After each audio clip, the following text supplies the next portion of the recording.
நண்பர் அனைவருக்கும் இளம்பெரும் பொழுதியின் இனிய வணக்கம். விடுதலை சிறுத்தைகள் கட்சியுடைய நிறுவனர் முனைவர் தொல் திருமாவளவன் அவர்களை கைது பண்ணுங்க அப்படின்னு சொல்லி மயிலாடுதுறை அமர்வு நீதிமன்றம் என்ன பண்ணிருக்காங்க, ஒரு உத்தரவு போட்டிருக்காங்க. இப்பதான் சமூக வலைத்தளங்கள் அந்த செய்தி பயங்கரமா வைரலா போய்க்கிருந்துச்சு. பார்த்தோன்னே ரொம்ப ஆச்சரியமா இருந்துச்சு. எதற்காக இந்த மனுஷன் கைது பண்ண சொல்லியிருக்காங்க அப்படின்ற மாதிரி ரொம்ப ஆச்சரியமா இருந்துச்சு. சரி, இதனுடைய பின்னணி என்னவாக இருக்கும் அப்படின்ற மாதிரி ஒரு சில தரவுகள் எல்லாம் தேடி எடுத்து வச்சிருக்கேன். சோ அந்த தரவுகளின் அடிப்படையில மயிலாடுதுறை அமர்வு நீதிமன்றம் எதற்காக திருமாவர்களை கைது பண்ண சொல்லியிருக்காங்க அப்படின்ற விஷயத்த இந்த காணொலியில கொஞ்சம் டீட்டெயிலா பார்த்தலாம். இதற்கு பின்னாடி இருக்கிற அரசியல் என்ன அப்படின்ற விஷயத்தையும் இந்த காணொலியில கொஞ்சம் டீட்டெயிலா பார்த்தரலாம். நாங்க இப்ப நிமிர்ந்து பார்த்துட்டோம். இனி ஜென்மத்துக்கும் எங்களால குனிய முடியாது. அதனால நாங்க சண்டை போட போறோம். மயிலாடுதுறை அமர்வு நீதிமன்றம் எதற்காக திருமாவர்களை கைது பண்ண சொல்லியிருக்காங்க அப்படின்ற விஷயத்தை பார்ப்பதற்கு முன்னாடி முதல்ல ஒரு சின்ன தரவுகளை தெரிஞ்சுக்கிடுவோம். ஏன்னா இந்த தரவுகளை தெரிஞ்சுக்கிட்டாதான் எதற்காக இந்த கைது அப்படின்ற விஷயம் நமக்கு புரிய வரும். அதாவது கடந்த 2002ஆம் வருடம் தமிழ்நாட்டை யார் ஆட்சி பண்றாங்கன்னா, நம்ம அம்மையார் ஜெயலலிதா இருக்காங்க இல்லையா, அவங்கதான் தமிழ்நாட்டை ஆட்சி பண்றாங்க. அப்ப அவங்க என்ன பண்றாங்க, கட்டாய மதமாற்ற தடை சட்டம் அப்படின்னு சொல்லி ஒரு சட்டத்தை கொண்டு வராங்க.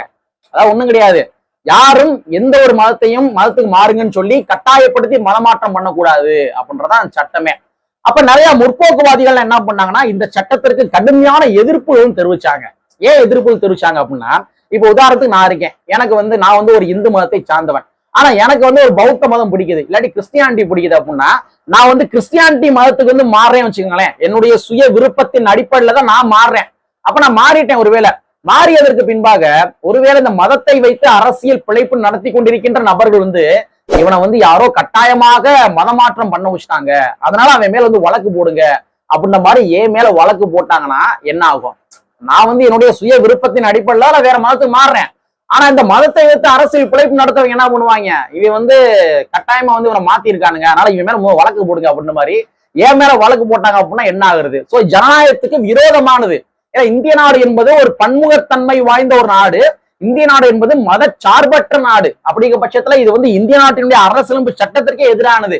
அதனால என்ன பண்ணாங்கன்னா, நிறைய முற்போக்குவாதிகள் போலியாக நிறைய நபர்கள் தண்டிக்கப்படுவதற்கான வாய்ப்புகள் இருக்கு, அதனால அந்த சட்டம் வேணாங்க அப்படின்ற மாதிரி அம்மையா ஜெயலலிதா அவர்களுக்கு கடுமையான எதிர்ப்புகள் எல்லாமே கொடுத்தாங்க. அதையும் மீறி இந்த அம்மா என்ன பண்ணாங்கன்னா, இந்த சட்டத்தை சட்டமன்றத்துல தனக்கு இருந்த பெரும்பான்மையின் அடிப்படையில் என்ன பண்ணாங்கன்னா, இதை சட்டமாவே மாத்திட்டாங்க.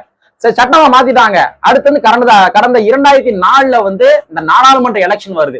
அந்த நாடாளுமன்ற எலெக்ஷன்ல இந்த சட்டம் கொண்டு வந்தாங்க இல்லையா, இந்த சட்டம் கொண்டு வந்தது இவங்களுக்கு மிகப்பெரிய ஒரு தாக்கத்தை ஏற்படுத்துச்சு.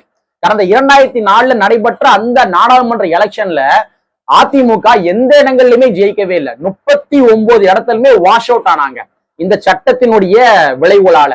ஆனா என்ன பண்ணாங்கன்னா, அம்மையார் ஜெயலலிதா அவர்கள் என்ன பண்ணாங்க, மறுபடியும் சட்டம் வேணாங்க அப்படின்ற மாதிரி அவங்க என்ன பண்ணாங்க, சட்டத்தை திரும்ப பெற்றுக்கிட்டாங்க. சோ நான் சொன்னேன் இல்லையா, நிறைய முற்போக்குவாதிகள் எல்லாமே கடுமையான எதிர்ப்புகள் தெரிவிச்சாங்க சொன்னேன் தெரியுமா. அதுல ஒரு நபர் தான் விடுதலை சிறுத்தைகள் கட்சி நிறுவனர் முனைவர் தொல் திருமாவளவன் அவர்கள். அவர் என்ன பண்ணாருன்னா, மத்த எல்லாரும் எதிர்ப்பு தெரிவிச்சாங்க, ஆனா திருமாவர்கள் என்ன பண்ணாருன்னா, கடந்த 2003ஆம் வருடம் அவருடைய தலைமையில மயிலாடுதுறையில மிகப்பெரிய ஒரு பேரணி நடத்தினாரு. அதாவது விடுதலை சிறுத்தை கட்சிக்காரங்க எல்லாத்தையுமே ஒருங்கிணைச்சு என்ன பண்ணாருன்னா, மிகப்பெரிய ஒரு பிரம்மாண்டமான பேரணி. அந்த பேரணியில அங்கொன்றும் இங்கொன்றுமாக ஒரு சில கலவரங்கள்லாம் ஏற்பட்டுருச்சு. திட்டமிட்டு இந்த கலவரம் புகுத்தப்பட்டது. ஏன்னா அந்த மதமாற்ற தடை சட்டத்துக்கு எதிராக போராடுகின்ற நபர் திருமாவர்கள். அப்ப இந்த மதமாற்ற தடை சட்டத்தை ஆதரிக்கின்றவர்கள் யாரா இருப்பாங்க, ஓரளவுல அவங்க சனாதனவாதிகளா தான் இருப்பாங்க. சோ அந்த சனாதனவாதிகளுடைய தூண்டுதலின் விளைவால திருமாவர்கள் நடத்திய அந்த பேரணியில மிகப்பெரிய கலவரங்கள் ஏற்பட்டது. சோ அந்த கலவரத்தின் விளைவால திருமாவர்கள் மேல அன்னைக்கு வழக்கு பதிவு பண்ணாங்க. ஏன்னா திருமாவர்கள் தான் அந்த பேரணியை நடத்தினாரு, அவர் தான் அந்த பேரணியுடைய தலைவர். அதெல்லாம் என்ன பண்ணாங்கன்னா, காவல்துறை அதிகாரிகள் திருமாவர்கள் மேல வழக்கு பதிவு பண்ணாங்க. அந்த வழக்கு தான் அன்றிலிருந்து இன்று வரை தொடர்ச்சியாக நடைபெற்று கொண்டே வருகின்றது. இத்தனை ஆண்டு காலமா அந்த வழக்கு நடைபெற்றுக்கிட்டே வருது.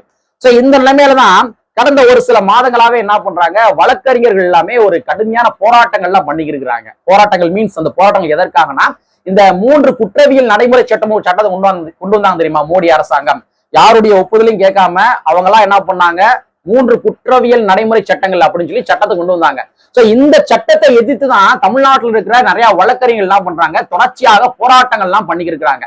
இந்த போராட்டத்தின் விளைவால இந்த மயிலாடுதுறை கலவரத்துல திருமாவர்கள் மேல வழக்கு போட்டாங்க தெரியுமா. அந்த வழக்குக்காக திருமாவர்கள் ஆஜராகணும் அப்படின்ற மாதிரி திருமாவர்கள் சம்மன் அனுப்பியிருக்காங்க. ஆனா திருமாவளவனுடைய வழக்கறிஞர்கள் இந்த போராட்டத்தில் ஈடுபட்டதன் விளைவால அவங்க இந்த விஷயத்துல மேற்கொண்டு முறையீடுகள் எதுவும் பண்ணவே இல்லை. சோ அதனால என்ன பண்ணிருக்காங்க, இந்த மயிலாடுதுறை நீதிமன்றம் விஜயகுமாரி அவர்களுடைய அமர்வு என்ன பண்ணிருக்காங்க, திருமாவர்களுக்கு பிடிவாரண்ட் கொடுத்திருக்காங்க. சோ திருமாவர்கள் கைது பண்ண போறாங்க அப்படின்ற மாதிரி சமூக வலைத்தளங்கள்ல நிறைய செய்திகள்லாம் வெளிவந்து இருக்கு. சோ விடுதலை சிறுத்தை கட்சி அடுத்து என்ன மூவ் பண்ண போறாங்க அப்படின்றத தமிழ்நாட்டில் இருக்கிற அரசியல் விமர்சகர்கள் எல்லாமே, அதே மாதிரி தமிழ்நாட்டில் இருக்கிற நபர்கள் எல்லாமே உற்று நோக்கி பார்த்துட்டு இருக்காங்க. திருமாவர்கள் இந்த விஷயத்தை எப்படி ஹேண்டில் பண்ண போறாரு அப்படின்ற மாதிரி உற்று நோக்கி பார்த்துட்டு இருக்காங்க. நாமளும் கூட ரொம்ப ஆர்வமா எதிர்பார்த்து இருக்கோம். சோ இந்த காரணத்துக்காக தான் மயிலாடுதுறை அமர்வு நீதிமன்றம் என்ன பண்ணிருக்காங்க, திருமாவர்களுக்கு பிடிவாரண்ட் போட்டிருக்காங்க. சரிங்களா? சரி, இதன் மூலமாக நம்ம ஒரு சில செய்திகள்லாம் பதிவேற்றங்கள் பண்ணிடலாம். அதாவது ஒரு பேரணி என்பது எப்படி உருவாக்குவாங்க அப்படின்னா, அந்த பேரணி முதல்ல திட்டமிடுவாங்க. எல்லாரும் ஒண்ணு சேர்ந்து என்ன பண்ணுவாங்க, முற்போக்குவாதிகள் எல்லாம் சேர்ந்து என்ன பண்ணுவாங்க, ஒரு இடத்துல அமர்ந்து என்ன பண்ணுவாங்க, ஒரு கலந்துரையாடல்கள் எல்லாம் மேற்கொள்வாங்க. ஒரு பேரணியை எப்படி நடத்தலாம், அந்த பேரணியில என்னென்ன விதமான முழக்கங்கள் எல்லாமே முன்வைக்கலாம், அந்த பேரணியில எந்த கருத்தை மையப்படுத்தி எல்லாரும் பேசணும், அந்த பேரணிக்கு யார் யார் கூப்பிடலாம், யார் யார் கூப்பிட வேணாம், அந்த பேரணிக்கு நம்ம ஒரு சில நபர்களை கூப்பிடணும் அப்படின்னா அவங்ககிட்ட போய் எப்போ போய் நம்ம பர்மிஷன் வாங்கலாம், அவங்க நாம சொல்ற டைம் தருவாங்களா இல்ல தரமாட்டாங்களா, ஒருவேளை அவங்க சொல்ற டைம் நம்ம பேரணியை மாற்றி வைப்பதற்கான வாய்ப்புகள் இருக்குதா. ஏன்னா நம்ம ஒரு பேரணிக்கு ஒரு சில தலைவர்கள்லாம் கூப்பிடுறோம். அப்ப அந்த தலைவர்களுக்கு கன்வீனியன்டா இருக்கணும் இல்லையா, அவங்க என்ன டயத்துக்கு வராங்க, அவங்க வர்ற டைம் அவங்களுக்கு கன்வீனியன்டா இருக்கா அப்படின்ற மாதிரிலாம் பார்க்கணும் இல்லையா. சோ ஒரு பேரணிக்கு திட்டமிடுவதற்கு இவ்வளவு விஷயங்கள் இருக்குது. என்னென்ன முழக்கங்கள் போட வேண்டும், என்னென்ன பேச்சுகள் பேச வேண்டும் முதற்கொண்டு அவ்வளவு விஷயங்கள் இருக்குது. சரிங்களா? சாதாரண எடுப்பங்க சொல்லி ஒரு பேரணியை பண்ணிவிட முடியாது. இல்லாட்டி நான் ஒரு பேரணி நடந்து போறேன், ஆனா எனக்கு பிடிச்ச நபர்களுடைய பேரு எல்லாமே இந்த துண்டறிகளை போட்டுட்டு இவங்க எல்லாருமே நான் சொல்லாமே அவங்க வரணும் அப்படின்ற மாதிரிலாம் எதிர்பார்க்க முடியாது. எனக்கு உதாரணத்துக்கு ஒரு கம்யூனிஸ்ட் கட்சியினுடைய முத்தரசன் எனக்கு வரணும், என்னுடைய பேரணிக்கு வரணும், இல்லாட்டி வன்னியரசு அவர்கள் என்னுடைய பேரணிக்கு வரணும் அப்படின்ற மாதிரி நான் விரும்புறேன்னு வச்சுக்கோங்களேன். நான் ஒரு பேர் நடத்தினா நான் விரும்புறேன் வச்சுக்கோங்களேன். நான் உங்களுடைய பேர்கள் எல்லாத்தையுமே என்னுடைய துண்டறிகளை போட்டுட்டு சமூக வலைத்தளங்களை பரப்பி விட்டுட்டு இவங்க எல்லாம் வந்துருவாங்க அப்படின்ற மாதிரி நான் உட்கார்ந்து இருக்க கூடாது. நான் போய் என்ன பண்ணணும், முறையா வன்னியரசு அவர்கள்ட்ட போய் சொல்லணும், அண்ணா இந்த மாதிரி பேரணி வச்சிருக்கேனே, என்னுடைய பேரணிக்கு வாங்கினேன், வருவதற்கு வாய்ப்புகள் இருக்கானே, இல்ல வர முடியுமானே, இல்ல டயது மாத்தணுமானே அப்படின்ற மாதிரி நான் அவர்கிட்ட கேட்கணும். அதே மாதிரி கம்யூனிஸ்ட் கட்சியினுடைய முத்தரசன் அவர்கள்ட்ட நான் கேட்கணும், ஐயா வர முடியுமாங்கயா, வர முடியாதாங்கயா, இல்ல எந்த டயத்துக்கு வர முடியுங்க, நீ எந்த டயத்துக்கு வரேன்னு சொல்லுங்க, அந்த டயத்துக்கு நாங்க மாத்தி வச்சுக்கிறோங்க, வன்னியரசன் சொல்லியிருக்காரு, அந்த தேதி சொல்லியிருக்காரு, அந்த தேதி உங்களுக்கு ஒத்து வருமாங்கயா அப்படின்ற மாதிரி கலந்துரையாடல்கள் எல்லாம் மேற்கொண்டு துண்டறிக்கையை கொண்டு போய் நேரா கொடுத்து இந்த பேரணிக்கு வந்துருங்க அப்படின்ற மாதிரி முறையான அழைப்புகள் எல்லாமே கொடுக்கணும்.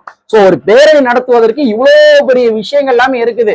ஆனா இப்ப சமீபத்துல நம்ம சென்னையில கூட ஒரு மிகப்பெரிய பேர் நடந்துச்சு. மிகப்பெரிய பேரணி சொல்ல முடியாது, ஒரு ஃபெயிலியர் பேரணி.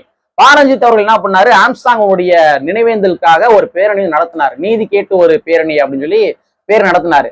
இந்த பேரணிக்கு நான் இது வரைக்கும் சொன்ன டேட்டாக்களின் அடிப்படையில அவர் எந்த விதமான கலந்துரையாடல்களுமே மேற்கொள்ளவே இல்லை. தலித்திய இயக்கங்களுக்குலாம் வந்துருங்க அப்படின்ற மாதிரி அவர் ஒரு பேப்பர்ல ஒரு துண்டறிக்கையில பேரெல்லாம் போட்டுக்கிட்டு தன்னுடைய ஒரு உதவி இயக்குநர்களை அனுப்பிச்சு விட்டு திருமாவளுடைய ஆபீஸ் போய் கொடுத்துட்டு வந்துருங்க அப்படின்னு மாதிரி கொடுத்துட்டு திருமாவர்கள் நம்ம சொல்லாமலே இந்த பேரணிக்கு வரணும் அப்படின்னு சொல்லி எந்த தார்மீக உரிமையின் அடிப்படையில் அவர் எதிர்பார்த்து காத்துக்கு இருந்தார். இதுல அவர் விமர்சனம் வேற, இது காசு கொடுத்து கூட்டப்பட்ட கூட்டங்கள் கிடையாது அப்படின்ற மாதிரி இதுல விமர்சனங்கள் வேற. ஏன்னா பாரஞ்சித் அவர்களுக்கு இந்த விஷயங்கள்லாம் தெரியணும். ஒரு அரசியல் களத்துல வாரோம், ஒரு பேரணியை ஒருங்கிணைக்கிறோம், ஒரு நினைவேந்தல் கூட்டத்தை ஒருங்கிணைக்கிறோம் அப்படின்னா இந்த மாதிரி பேசிக் விஷயங்கள் எல்லாமே தெரியணும். அதை விடுத்துட்டு நம்ம வாட்டுக்கு துண்டறிக்கை கொடுத்து விட்டோம், அசிஸ்டன்ட் டைரக்டர் கொடுத்து விட்டோம், அவங்க கொடுத்துருவாங்க, அவர் வாட்டுக்கு வந்துருவாரு அப்படின்னா இது என்ன விதமான ஒரு லாஜிக் அப்படின்றது தெரியவே இல்லை. ஏன்னா இது குத்தி காட்டு பேசுவதற்காக நான் பேசல, இதுதான் கலை யதார்த்தமான விஷயம். கிட்டத்தட்ட ஒரு 35 ஆண்டு காலமாக இந்த எளிய மக்களுக்காக களத்துல ஃபீல்ட்ல நின்று இருக்க நபரு.